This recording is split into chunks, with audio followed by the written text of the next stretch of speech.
Entonces hoy vamos a hablar del mundo del emprendimiento y cómo articulamos el emprendimiento con el enfoque estratégico prospectivo. Voy a dividir la charla en dos partes. Una primera parte tiene que ver con algunos aspectos puntuales de nosotros los emprendedores. Cuando hablo de emprendedores, no solamente me refiero a las personas que en este momento están tratando de crear un negocio, una empresa. Yo particularmente considero emprendedores a los que tienen una pyme, una micro, pequeña o mediana empresa. Es decir, me estoy refiriendo a aquellas personas que tienen desde 1 hasta 50 empleados, que es lo que se considera una pyme, o a quienes intentan crear su propio emprendimiento, quienes son empleados y dicen el día de mañana quiero independizarme, que sé que muchos hemos pasado por esa fase. Entonces, en una primera parte me voy a estar refiriendo al mundo del emprendimiento y en qué consiste el enfoque estratégico prospectivo. ¿Qué se trata eso de prospectivo o prospectiva propiamente, sí? En una segunda parte voy a estar abordando el método de prospectiva estratégica, es decir, cómo realizar en nuestros emprendimientos, en nuestras empresas, el método de prospectiva estratégica. Y para quienes nunca han escuchado esta palabra, la prospectiva estratégica básicamente es planeación estratégica, solamente que con unos componentes diferentes a la planeación convencional. Cuando me refiero a la planeación convencional, me estoy refiriendo a la que conocemos todos. Casi todas las empresas tienen una visión, una misión, unos objetivos corporativos y unas metas que lograr. De hecho, lo más visible de una empresa por lo general es la visión y la misión. Dentro de la charla quiero que tengan presente siempre lo que dice en esta parte superior del logo de la prospectiva. Está en francés. Dice, pensar y obrar de manera diferente. Pensar y obrar de manera diferente. ¿Y por qué está en francés? Porque la prospectiva voluntarista, la prospectiva estratégica que vamos a desarrollar, proviene de Francia. Quizá muchos la conozcan como el método de crear escenarios. En eso consiste, creación de escenarios. Bien, vamos entonces a iniciar. Primero les comento que gran parte de todo lo que voy a trabajar está condensado en estos y en otros libros, pero yo les quiero recomendar esto. Sé que el tiempo acá es muy corto, desde luego, pero quienes quieran profundizar les recomiendo este libro. Este es un libro, el que está aquí de primero, El futuro va más rápido de lo que crees, es fundamental para quienes estamos en el mundo del emprendimiento. Es un experto de talla mundial, el señor Peter Diamandis, quien escribió este libro recientemente, el año pasado, es copyright 2019, lo pueden conseguir en Google Books, que sale mucho más económico. Está este otro libro, Hacia dónde va el mundo, del doctor Francisco Mojica y el doctor Francisco Segrera, dos de las mayores autoridades en el tema de prospectiva a nivel de Latinoamérica. Es un poco con enfoque académico. Este de acá, que no es un prospectivista, Andrés Oppenheimer, pero es un libro excelente en temas de innovación, Crear o Morir. Y el que está acá a la derecha es un libro que, aunque no es un libro propiamente de prospectiva, tiene los principios básicos. Se llama Primero rompa todas las reglas. Es muy valioso. Bueno, entonces en esta primera parte, enfoque prospectivo para trascender como emprendedores. Observemos unos elementos acá y citando a Robert Kiyosaki. Sé que muchos de ustedes deben conocer a Robert Kiyosaki. Aparte de estos libros que están aquí, en este que dice 10 aspectos puntuales a tener en cuenta antes de renunciar a tu empleo e incrementa tu IQ financiero. Tiene varios libros. Hay uno muy valioso que se llama Despertar el genio financiero de tus hijos. Muy valioso porque tenemos la oportunidad de documentarnos y cómo formar a nuestros hijos y que no necesariamente sean el modelo tradicionalista donde nos preparan más para ser empleados, para ser obedientes, para ser obreros, pero no para salirnos un poco de los convencionalismos. Este señor en sus diferentes libros maneja 3 pasos fundamentales para los emprendedores. Entonces él dice, un primer paso para ser un emprendedor exitoso es trabajar para alguien. ¿Qué significa trabajar para alguien? Lo que hemos hecho la mayoría, trabajar para una empresa, para una corporación, cualquiera que sea esta. Ese paso es fundamental y es tan o más valioso que los conocimientos que adquiramos a nivel académico, a nivel universitario, particularmente en el mundo en el que me muevo. Ediciones IP, que es una empresa del sector editorial de textos escolares, donde adquirí los conocimientos que me permiten hoy en día llevar 11 años junto con mis socios de ser independiente y de tener la empresa, los adquirimos en una compañía que nos dio la oportunidad de conocer ese mercado, una compañía multinacional, pues es de Medellín, pero que tenía mercados en 3 países y tuve la oportunidad de trabajar con ellos en los 3 países y en casi todas las ciudades de Colombia. Entonces, cuando estemos trabajando en una empresa y queramos ser emprendedores, lo más importante no es cuánto me pagan, lo más importante es cuánto aprendo con miras a lo que quiero ser el día de mañana como emprendedor. El segundo paso es trabajar para uno mismo. ¿Qué significa trabajar para uno mismo? Tener nuestro propio negocio, pero atenderlo nosotros mismos. Pero eso tiene un riesgo. ¿Qué riesgo tiene? Y hay montones de ejemplos. Por ejemplo, trabajar para uno mismo es cuando una persona dice, yo trabajé en una empresa automotriz como mecánico, pero me voy a independizar. Y estoy citando casos que son muy frecuentes, ¿sí? O trabajé en un restaurante de comida rápida muy exitoso y ahora voy a montar mi propio restaurante de comidas rápidas. ¿Qué ocurre? Que trabajar para uno mismo significa que yo soy el experto en el tema, bien sea como mecánico o como la persona que prepara los platos en el restaurante. Pero ¿qué ocurre? Que los clientes se acostumbran a la persona. Entonces el del carro dice, si no está el mecánico Pedrito, pues yo no lo llevo porque yo no le confío al ayudante que él tiene o al otro que le ayuda ahí. Entonces, cuando no está la persona, sencillamente el negocio no funciona. ¿Sí? Ocurre con muchos negocios. Entonces nos estamos esclavizando y nosotros no queremos ser emprendedores para vivir esclavos de nuestro propio trabajo. En consecuencia, debemos trascender al siguiente paso.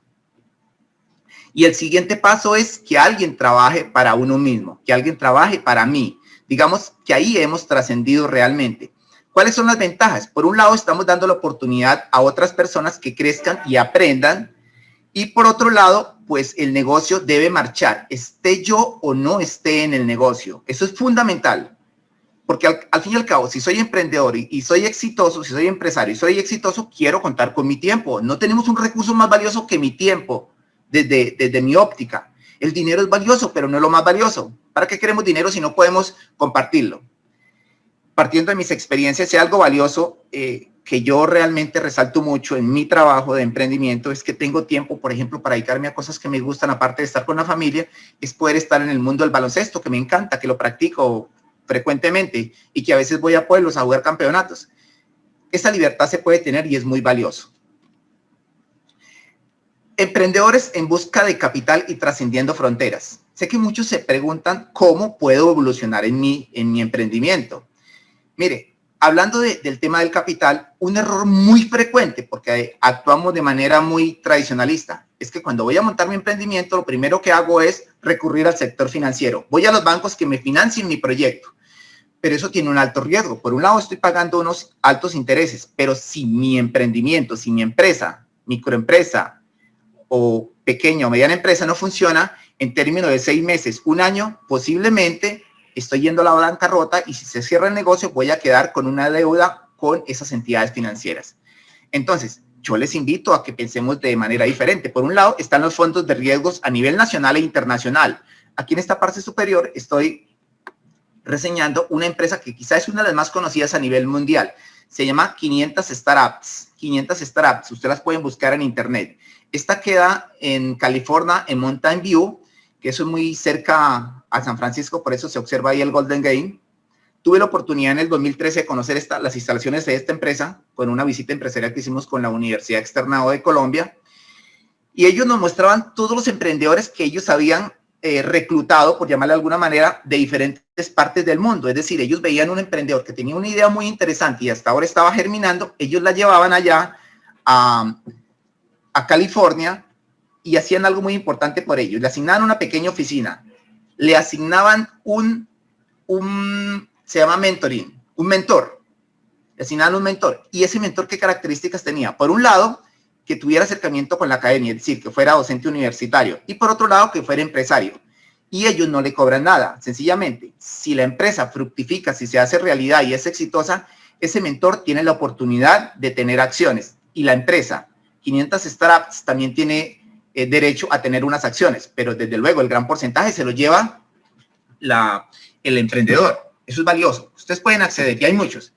Les cito en segundo orden ProColombia. Pero particularmente, en mi caso y con mis socios, estoy muy agradecido con ProColombia porque nos dio la oportunidad a nosotros de ser una empresa muy pequeña, de invitarnos a unas ferias que había realizado unas ruedas de negocio, que había realizado en la Feria del Libro en Bogotá hace 3 años y nos permitió acceder a conocer a unos compradores de textos a nivel internacional. Pudimos con nuestros textos llegar a algunos colegios de México, de Guatemala y de Panamá. No son muchos, pero la experiencia es muy valiosa, el poder trascender fronteras.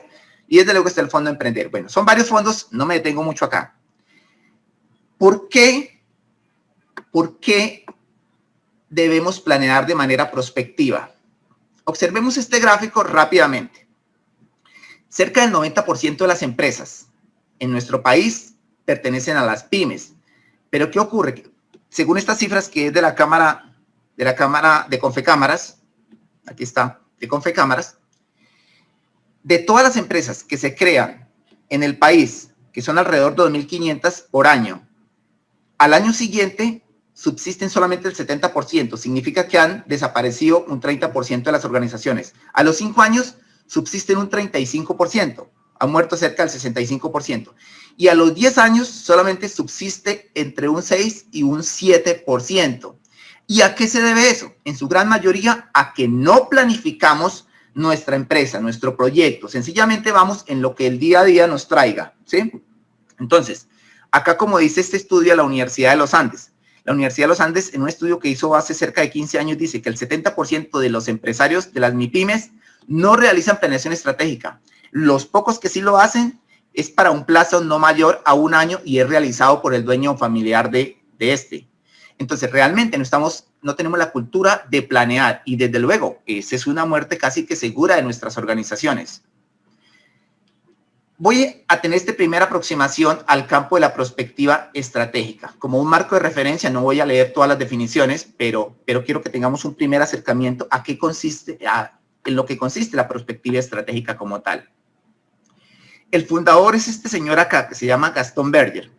Gaston Berger en los años 60 fue el creador, el fundador, el padre de la prospectiva, pero él murió muy rápido. Sin embargo, él, para hacerse entender por qué era importante planear a largo plazo, él hacía o relataba una metáfora dentro de sus libros y dentro de sus conferencias. Él decía que las empresas debemos asimilarnos a cuando vamos en un auto, en un vehículo, en una noche muy oscura, en una noche con mucha turbulencia, quizá con mucha lluvia, con truenos, y una carretera muy escabrosa, con muchas curvas. Entonces él decía, así están inmersas las empresas hoy, están inmersas en situaciones muy difíciles que tienen que sortear, que básicamente son los cambios repentinos, inesperados, que se presentan frecuentemente. Entonces él decía, cuando vamos en el auto, debemos tener la capacidad, o necesitamos encender las luces altas que nos alumbren muy lejos para tratar de prever lo que se nos presenta en el camino y poder sortear esos obstáculos. De igual forma, las empresas necesitamos tener mirada de largo plazo, y no cortoplacista como es la planeación convencional. La planeación convencional normalmente se planea a 3 años, a 5 años, y las empresas pequeñas dicen planeo para el mes o planeo para este año. Entonces, retomando también aquí uno de los padres de la prospectiva, Maurice Blondel, habla del futuro no se predice, sino que se construye. Otro elemento indispensable. Y dice otro de los fundadores y padres de la prospectiva, iluminar el presente con la luz del futuro. Entonces, retomando aquí algunas de estas definiciones y citando al doctor Francisco Mojica, que ya les decía que es una de las mayores autoridades del tema en Colombia, dice, es una disciplina que permite analizar el futuro para poder obrar con mayor seguridad en el presente, evitando que el futuro nos sorprenda,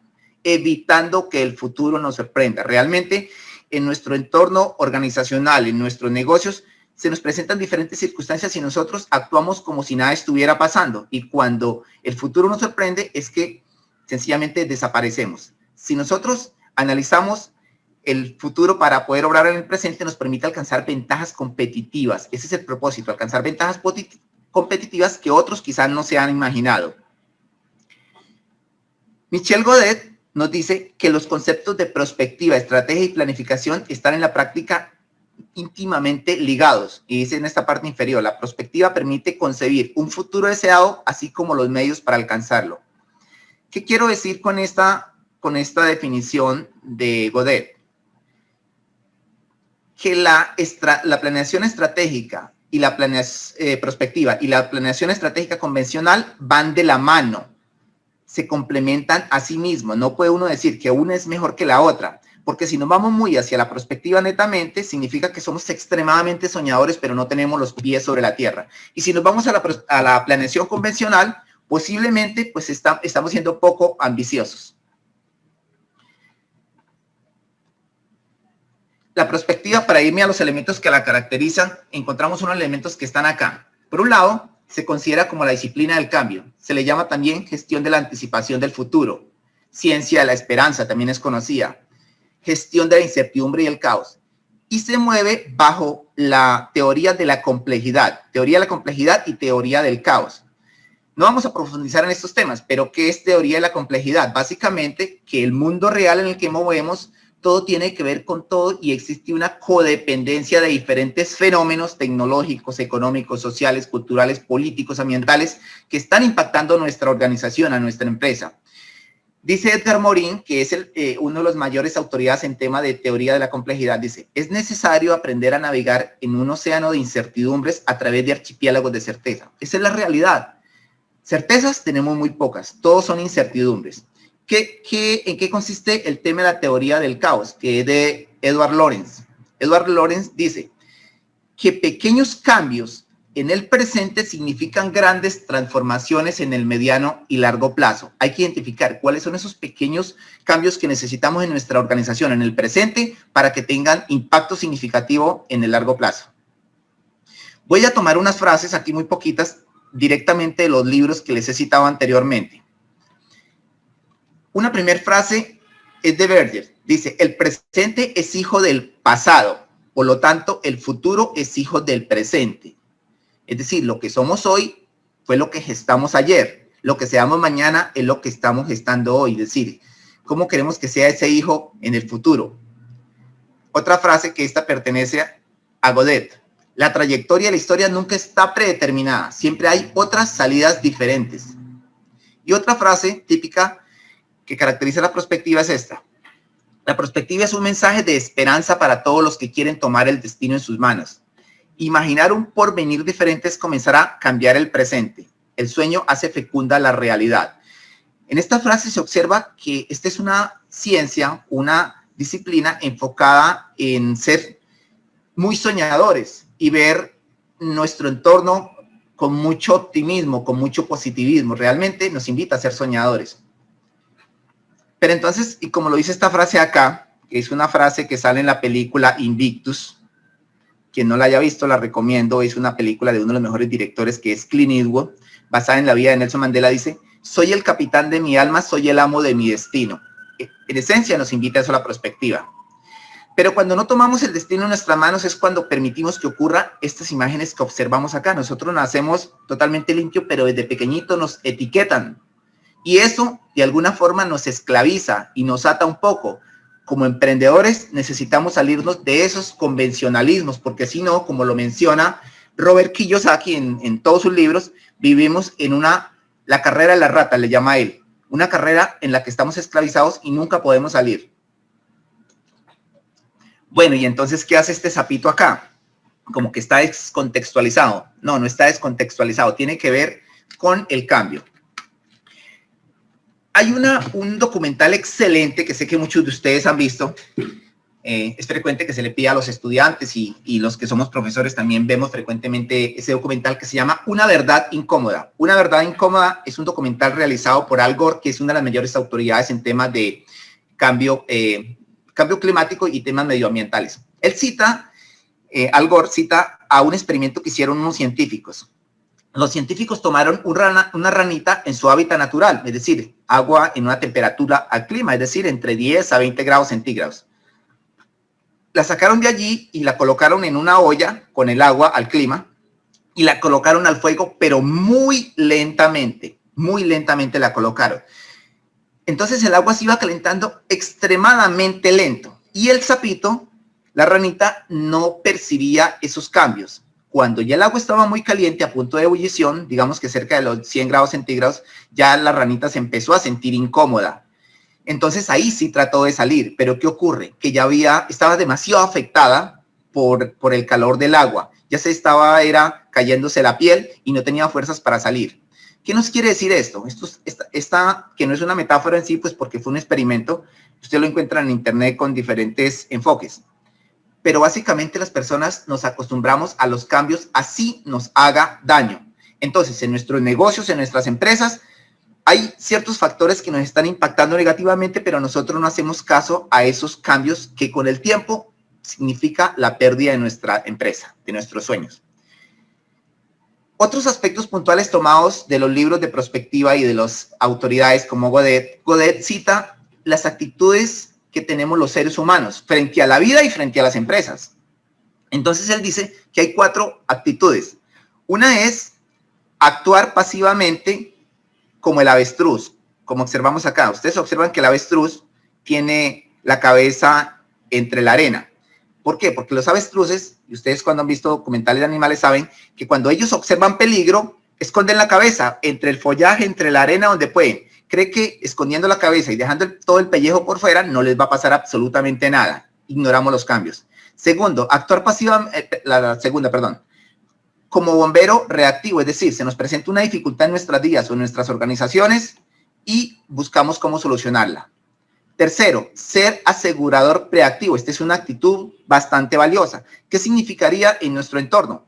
Sencillamente, tratar de prever qué es lo que se va a presentar, por ejemplo, las tendencias y actuar en consecuencia para aprovechar esas tendencias. Agradezco que no borren la pantalla, alguien que está borrando la pantalla, que está rayando, perdón.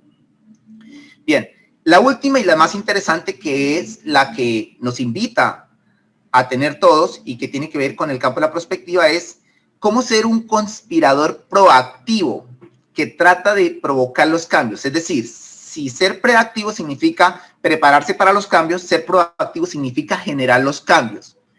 Por citar un caso acá de el sector de alimentos, que es uno de los que más se desarrollan en el país a nivel de emprendimiento.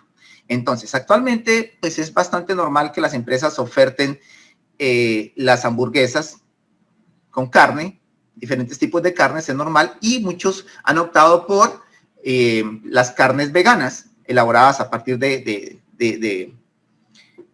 muchos casos, de lentejas o de garbanzos o de otros vegetales. Pero ¿cómo significaría hacer un cambio? Por ejemplo, pensar en el mediano o largo plazo. Como la gente no quiere dejar de comer carne, pues sencillamente hacer hamburguesas elaboradas a partir de carne cultivada. Ok, ¿qué es eso de carne cultivada? Bien, un poquito más adelante, cuando hablemos de las tendencias, hablaremos al respecto en qué consiste.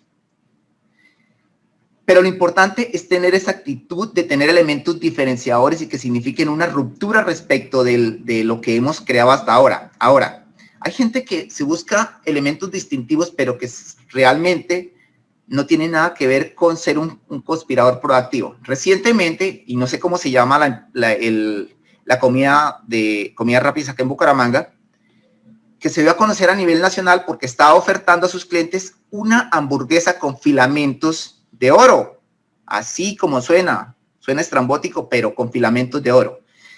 Bueno, no sé. Particularmente no comparto ese tipo de innovaciones. La hamburguesa valía 250,000 pesos y la gente se podía comer esos pequeños filamentos de oro. Sencillamente, pues es una cuestión más ostentosa que un bien para las personas, pero bueno. Entonces acá tenemos una serie de empresas que se han atrevido a ser conspiradores proactivos. Por ejemplo, esta que está en la parte superior, que es una empresa de Australia que desde hace ya cerca de 3 años está entregando sus pizzas vía drones. Quien creó Uber es porque se imaginó un mundo diferente, totalmente diferente a lo que conocemos. Hace 20 años nadie se imaginaba que la mayor empresa de taxis en el mundo no iba a tener un solo vehículo. Pues actualmente Uber no tiene vehículos, es una plataforma. Netflix sencillamente fue un cliente inconforme con Blockbuster y dijo, voy a crear un concepto diferente. Airbnb no tiene un solo hotel, una sola casa, y es la empresa que más alojamientos o reservas hace a nivel mundial. Si nosotros no actuamos de manera preactiva y proactiva, nos ocurre como a Blockbuster. Quizá algunos de los estudiantes de la CUN que me están escuchando, que asumo que son muchachos jóvenes, no saben qué fue Blockbuster, pero Blockbuster fue la tienda de alquiler de videos más grande del mundo. Llegó a tener 3,600 tiendas en el mundo. un monstruo que nadie se supone podía desbancar, pues colapsó porque no quiso analizar tendencias y cambiar. Bien, rápidamente acá. Hay varias disciplinas y escuelas de estudio del futuro, de análisis del futuro. Está por un lado la escuela americana y la inglesa, que tiene que ver con el forecasting y el foresight. Forecasting traduciría pronóstico. ¿Qué ocurre con este modo de analizar el futuro? Que sencillamente toma mucha información, significa que se basa mucho en pronósticos, en datos estadísticos. La perspectiva francesa, la perspectiva voluntarista, y se llama voluntarista porque se enfoca en las voluntades de varios, no solamente una persona, se enfoca más en la incertidumbre, alta incertidumbre y baja información. ¿Por qué? Porque sencillamente no estamos tomando toda la información estadística que se puede tener de un sector o de una empresa. Aquí haciendo un análisis para darme a entender con este tema, asumamos que la Universidad Industrial de Santander, la UIS, va a hacer un ejercicio de planeación para el año 2031, es decir, nos vamos a proyectar 10 años adelante. Si lo hacemos por el lado de los estudios de futuro, del forecasting o el foresight, significa que ellos tomarían muchos datos estadísticos del comportamiento de la universidad. Asumamos que uno de los aspectos puntuales para el 2031 es la población estudiantil, sus estudiantes. Entonces, la universidad actualmente tiene una población cercana a los 20,000 estudiantes. Y si asumiendo hipotéticamente que tiene una tasa de crecimiento del 2.5, significa que por año está creciendo alrededor de 500 estudiantes. Si la proyectamos al 2031, pues significaría que tendría alrededor de 25,000, entre 25,000 y 26,000 estudiantes. Eso sería lo que nos daría ese análisis de futuro basado en la información, en datos estadísticos. Pero ¿qué ocurre si nos vamos por el lado de la prospectiva? La prospectiva niega un poco los datos, no los desconoce, pero es mucho más soñadora. Entonces significa que puede decir, para el año 2031 vamos a crear un escenario donde la población estudiantil sea de 100,000 estudiantes. Eso no tiene cabida hablar de 100,000 estudiantes, un escenario donde la población estudiantil sea de 100,000 estudiantes cuando sabemos que la tasa de crecimiento de los últimos años, 5, 10 años ha sido de 2.5. Pero ¿qué es lo que ocurre? Que creamos ese escenario y luego decimos, analizamos las tendencias mundiales. A nivel de educación, pues ahora casi todo es virtual. Una universidad como la UIS puede ir a competir perfectamente en Europa, en Asia, en Estados Unidos. Si esas universidades están compitiendo en Colombia, ¿por qué no lo pueden hacer nuestras universidades? De hecho, en la actualidad, ustedes pueden tomar un curso con el MIT, el Instituto Tecnológico de Massachusetts, con Harvard, con Yale, con Cambridge, con la universidad que quieran, desde Colombia. Están compitiendo acá. Entonces tenemos que mirar o analizar esas posibilidades desde otro enfoque.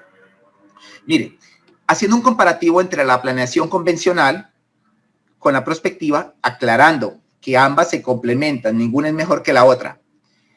En la planeación tradicional, vamos al presente y al pasado para analizar cómo proyectamos nuestras empresas. ¿Qué hemos sido? ¿Qué somos? Pero si hemos tenido crecimientos muy bajos o estamos sencillamente compitiendo a nivel, digamos, de Bucaramanga y su área metropolitana, pues vamos a proyectar que vamos a seguir así. Quizás nos proyectemos solamente a competir, no sé, nos extenderemos a San Gil o ciudades cercanas. Entonces, vamos al presente y al pasado y proyectamos nuestro futuro. En el mundo de la prospectiva hacemos a la inversa. Este es un cambio significativo. Primero vamos al futuro, creamos escenarios de futuros posibles que sean alcanzables, realizables, y luego sí venimos al presente y al pasado para analizar cómo nos apalancamos en lo que hemos sido y en lo que somos actualmente, pero apostándole a un futuro mucho más retador, mucho más soñador, como se observa esta gráfica para decir cómo invertimos el proceso. Acá estamos en el presente y la planeación convencional miraría acá, en este punto, y miraría hacia atrás. Pero en la prospectiva vamos hacia el futuro, creamos diferentes eventos. Estos son escenarios, los que están acá. Aquí tenemos 5 escenarios, podríamos crear cientos, miles. Y luego decir a cuál de esos se le desea apostar. ¿Qué queremos para nuestra organización? ¿Cuál es ese futuro deseado? Y luego si venimos al presente y al pasado porque no lo podemos desconocer. Aquí hay un comparativo para ir rematando el tema del enfoque de la prospectiva estratégica, de cómo pensar de manera prospectiva, y lo voy a evacuar de manera rápida. Entonces, aspectos relevantes.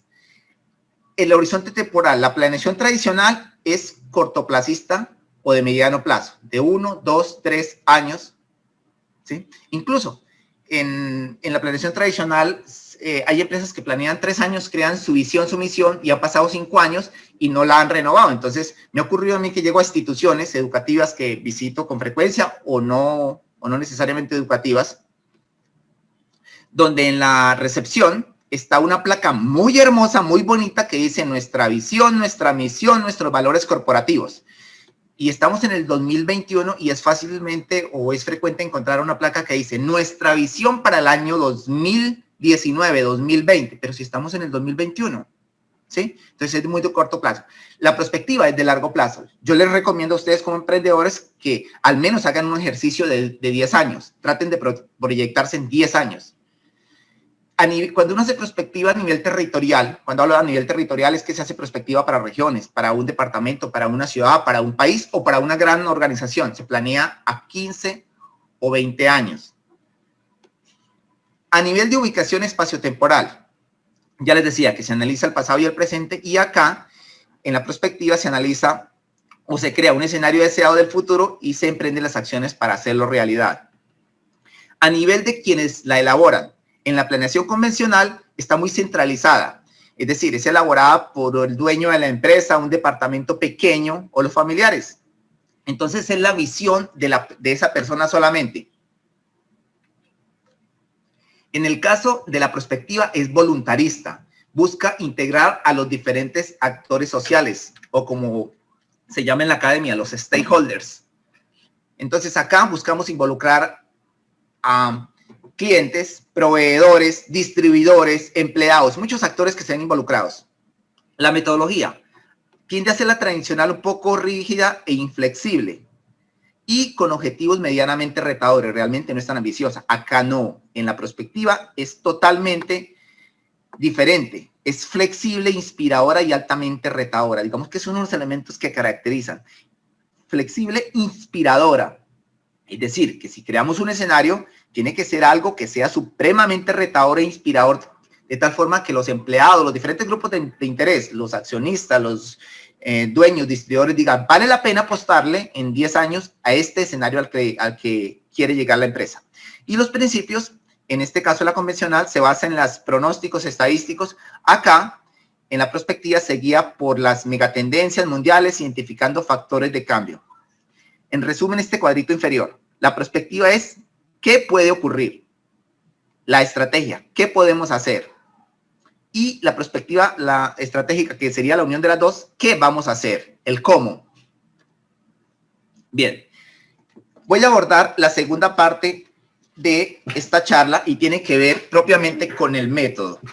¿Cómo se hace prospectiva con los principios que acabo de mencionar anteriormente?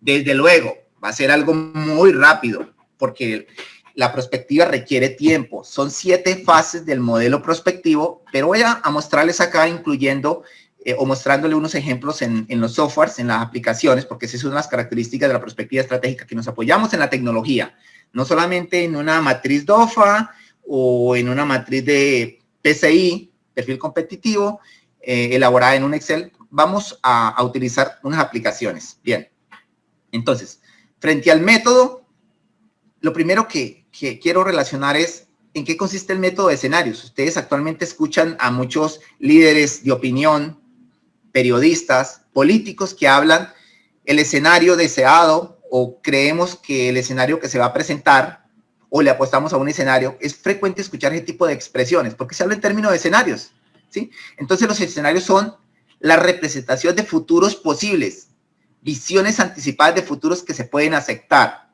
Es decir, tienen que ser realistas, no metidos en la ficción.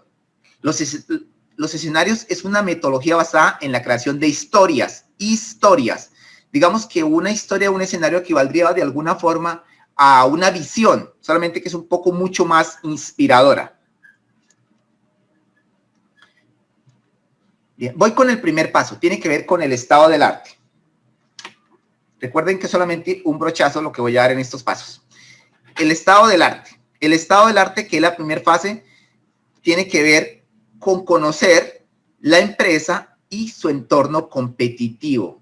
¿sí? Entonces hacemos una especie de benchmarking competitivo, que es un benchmarking, hacer un análisis comparativo de cómo está nuestra empresa, nuestro emprendimiento comparado con sus competidores directos, pero no solamente con sus competidores directos, sino con otras empresas que son un modelo a seguir. Y ahí me mido un poco con ellos en ese análisis. Pero también miro el entorno, cómo está el entorno en el que se mueve mi organización. Y cuando hablo del entorno, no solamente es mi ciudad, sino cómo está mi país, cómo está el mundo en torno al negocio en el que me muevo. Aquí hay una gráfica que tiene que ver con el negocio en el que yo me muevo, que es el mundo de los textos escolares. Y básicamente, ¿qué nos indica esta gráfica? Que va del 2012 al 2016, que es una gráfica emitida por la Cámara Colombiana del Libro, que es la entidad que agremia todas las editoriales. Las barritas azules significan, o el segmento de barra azul, los textos vendidos en formato de papel, y los vino tinto, los textos vendidos en formato digital. A simple vista observamos cómo el formato digital está transformando el mercado, cómo ha tomado gran participación, dejando de lado los textos físicos. ¿Eso qué significa? Que si nosotros como empresa en Ediciones AIP no tomamos acciones de mediano y largo plazo pensando en hacer esta migración, sencillamente el futuro nos va a sorprender y vamos a desaparecer. Pero no podemos tratar de emprender las acciones cuando ya estemos fuera del negocio, que no nos ocurra como la ranita, que ya no nos podemos salir y no tenemos fuerza para emprender acciones y redireccionar nuestro camino. Segunda etapa, tiene que ver con las tecnologías del futuro y tendencias mundiales. Tecnologías del futuro y tendencias mundiales. Estas dos primeras etapas tienen que ver con fuentes secundarias básicamente. Entonces, acá me voy a detener un momento.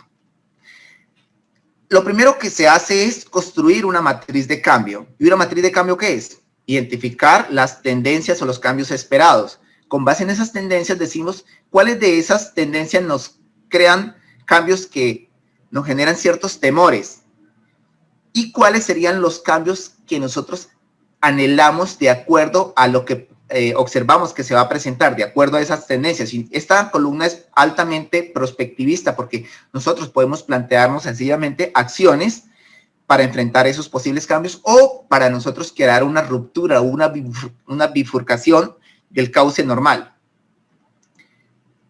Voy a hablar un momentico de 3 megatendencias mundiales, muy rápidamente. Entonces, una primera megatendencia mundial tiene que ver con el ámbito, con el medio ambiente y los hábitos alimenticios. ¿Sí? Y quiero hablar de hábitos alimenticios porque es donde se mueve la mayor cantidad de emprendimientos. Entonces, por un lado, debemos actuar en consecuencia con lo que nos están exigiendo a nivel mundial. Tener prácticas medioambientales sostenibles, un desarrollo sostenible que le apunte a la Agenda 2030 de las Naciones Unidas, que tiene que ver con los 17 Objetivos de Desarrollo Sostenible. Recordemos eso, tomar medidas que impacten la consecución de esos 17 Objetivos de Desarrollo Sostenible, elaborando productos que ojalá tengan un sello verde. Los jóvenes especialmente actualmente van a cualquier establecimiento comercial y tienen la predilección por comprar productos que tienen sellos verdes. Mire, a nivel de disminución, aquí hay una parte que coloco, que disminución en el consumo de carne tradicional e incremento de la carne cultivada, que ya la había mencionado hace un momento. Observando esta imagen acá, todos sabemos que lo que más impacta el medio ambiente es la crianza del ganado. No existe ningún otro, ni cultivos, ni crianza de animales que impacte tanto el medio ambiente como la ganadería. Recientemente tuve la oportunidad y hace un mes de conocer una parte del país muy hermosa que no conocía, que son los Llanos, el departamento del Meta, y claro, hay unas ganaderías hermosas, o sea, ver en una planicie, no sé, 500, 700, 1000 reses, se ve bonito, pero también da tristeza observar cómo son unas planicies totalmente despobladas, solamente se ven pastos, no se ven árboles, fueron talados, y desde luego eso tiene un impacto en todos los recursos hídricos.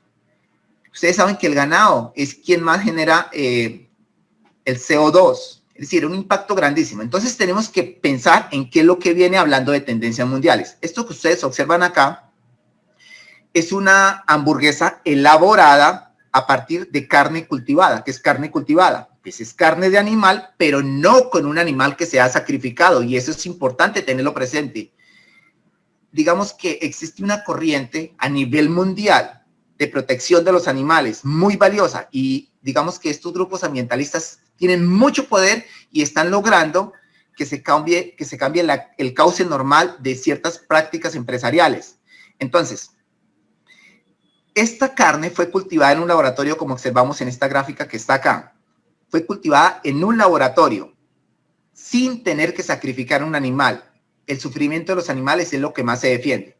Ahora, tomando unas cifras del libro que les mencioné al comienzo, que se llama El futuro va más rápido de lo que tú crees, hablan que en el 2013 fue la primera oportunidad que tuvieron o que elaboraron una hamburguesa con carne cultivada. Costó alrededor de $250,000. Mal contados, eso significaría cerca de 800 millones de pesos. Bien, pero como a medida que avanza la tecnología disminuyen los costos, entonces en el 2018 otra empresa logró fabricar hamburguesas que ya costaban muchísimo menos, estaban costando alrededor de $50. Eso significa que mal contados son 200,000 pesos. Pero se estima, con base en opiniones de los expertos, que en unos 5 años posiblemente se pueden vender hamburguesas con carne cultivada a $5, que ya es totalmente asequible para cualquiera. Supongamos que eso sea en Estados Unidos, porque ese análisis fue allá, pero pensemos, acá en Colombia, no sé, 7, 8, 9, 10 años. Por lo tanto, quienes estén en el mundo de las comidas rápidas, no esperemos que el futuro nos sorprenda. Desde ya estemos pensando en escenarios donde vamos a ofertar ese tipo de productos con esos elementos distintivos. Acá tenemos algunas megatendencias que tienen que ver con el mundo de la tecnología. La tecnología es el motor del cambio realmente. Entonces acá, la impresión 3D está transformando totalmente todo el mundo de la producción. Por ejemplo, en Santander, que hay tantas fábricas de calzado, pues pensemos que en un mediano plazo, sencillamente no vamos a fabricar con el método tradicional, sino basados en las impresoras 3D. Se estima que en muy pocos años las empresas, más que vender productos, van a vender licencias para imprimir el producto que diseña. Es decir, estamos vendiendo un diseño, pero no el producto. Entonces estaríamos vendiendo planos para que las personas en sus hogares impriman el producto, cualquier tipo de producto. Usted sabe que las impresoras 3D fabrican cualquier tipo de producto. Se pueden, en Estados Unidos hay impresoras que imprimen armas de fuego que funcionan. Entonces lo que se cree es, de acuerdo a los expertos y al fundador de las impresoras 3D, que en unos 10 años cada hogar va a tener una impresora 3D. Entonces lo que nosotros vamos a comprar son las licencias y van a haber tiendas que nos venden los cartuchos de materiales, así como compramos cartuchos de tinta. Vamos a comprar los materiales con los que vamos a imprimir esos productos que hemos pagado en el comercio electrónico. Entonces podemos imprimir un par de zapatos. ¿Sí? Perfectamente lo podemos hacer. Y así con cada una de estas tendencias que observamos acá. El Internet de las cosas, es decir, los objetos computarizados. Actualmente casi todo tipo de objetos se le colocan ciertos chips que prestan un servicio adicional. Bien. Y esta otra y última megatendencia que debemos tener presente es todo el comportamiento demográfico, la parte conductual y psicográfica. No debemos desconocer el envejecimiento poblacional, ¿sí? Recordemos que la esperanza de vida creció a pasos agigantados en los últimos años. Hace cerca de 30 años, la esperanza de vida en Colombia, es decir, el promedio de vida estaba alrededor de los 63 años. Actualmente está sobre 75 años, 74 para los hombres y 76 para las mujeres. Pero hay países como Japón que la esperanza de vida está en 84 años. Se estima que en el 2045, el 2050, la esperanza de vida de los seres humanos va a estar sobre 100 años. Eso es una buena noticia para nosotros, los que tienen dentro de sus sueños, sus aspiraciones, tener una larga vida. ¿Qué significa esto? Que sencillamente en nuestros emprendimientos debemos ofertar productos acorde a estas personas. Si las personas de este segmento poblacional, por lo general son personas con alto poder adquisitivo, pero requieren, si estamos hablando del mundo de alimentos, pues platos especiales, no van a comer igual que los jóvenes. Igual, hay otros comportamientos, como observamos en estas gráficas, y debemos pensar en ese tipo de grupos poblacionales. La comunidad LGBTI cada vez quiere productos más personalizados, así como hay bares, hay hoteles, hay playas, pues también se quiere tener esos elementos distintivos. Y creo que una forma de analizar esas tendencias y de aprovecharlas es ofertar productos enfocados en este segmento poblacional. Voy con factores de cambio, que es la tercera etapa. En factores de cambio, sencillamente, acá, a partir de las anteriores tendencias tecnológicas, identificamos los elementos más importantes para convertirlos en variables estratégicas. Entonces, ahí llegamos al siguiente paso, que son las variables estratégicas. Es decir, nos quedamos de todo lo que hicimos de tendencias mundiales y de los factores de cambios, hicimos como una minería de datos, que significa extraer lo más valioso. Y acá hacemos un análisis soportado en esta herramienta que se llama MICMAT. Hacemos un análisis estructural basados en esta imagen, perdón, en esta aplicación. Voy a ir a la aplicación un momento. La aplicación es esta. Ahora, ustedes la pueden descargar de acá, de esta página, que se llama laprospectiva.fr de Francia, pero pueden descargar todo en español. Y entonces vamos a los métodos de prospectiva. Esto lo pueden hacer ustedes. Son gratuitos. No funcionan en los Mac, es decir, en las computadoras de Apple no funcionan. En las demás computadoras sí. Entonces venimos acá y pueden ustedes descargar los aplicativos. Están acá. Los programas. Mire, aquí está el método MICMAT, que es matriz de impactos cruzados. Y también está el MACTOR, análisis de actores. Y también está el SMIT probabilístico, SMIT Pro, que es hacer análisis probabilísticos de los escenarios. Pero bueno, para mencionar el análisis estructural soportados en el software, acá estoy. Y este es un ejercicio real que se trabajó con 27 variables. ¿Qué tipo de análisis nos permite? Por ejemplo, hacer correlación de variables. Acá observamos una correlación de variables. Se le ha pedido al software que nos traiga los impactos más valiosos, solamente el 25% de los impactos más significativos, pero podríamos traer aquí el 50%. Ya son muchísimos más, pero no es fácil analizarlo. Entonces regresamos mejor aquí al de 25. Podríamos traer sencillamente el 10 para hacer un análisis mucho más detallado. ¿Cuáles son los impactos más valiosos para la empresa? En el corto, en el mediano y en el largo plazo, y eso es lo valioso, que nos permite identificar ciertas variables que en el corto plazo no eran valiosas, pero sí en el largo plazo. Observemos este ejemplo acá.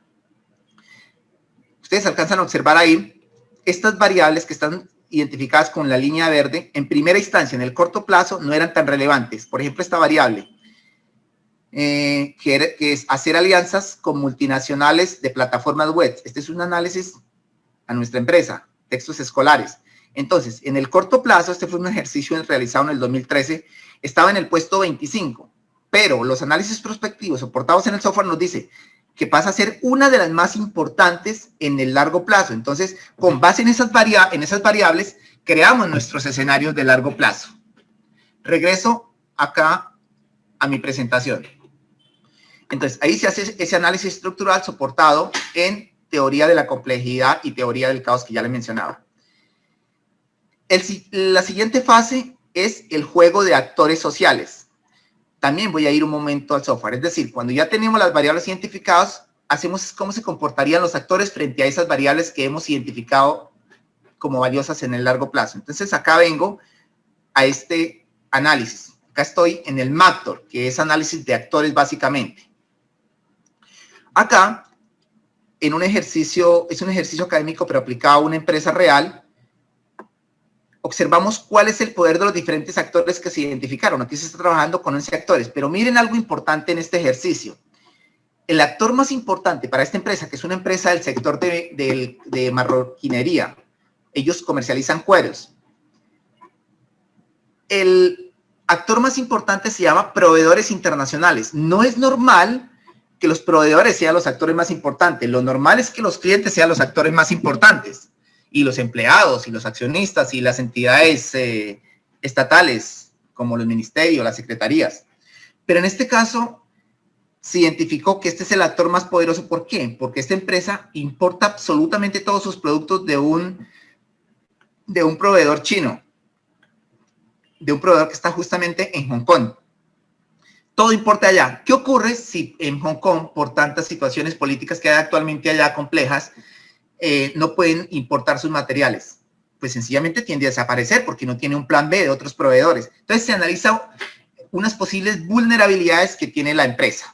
Eso es importante tenerlo claro. Vamos al siguiente paso y ya vamos rematando. Bueno, aquí el método MACTO les comento que está basado en la teoría de juegos de este personaje que se llama John Forbes Nash.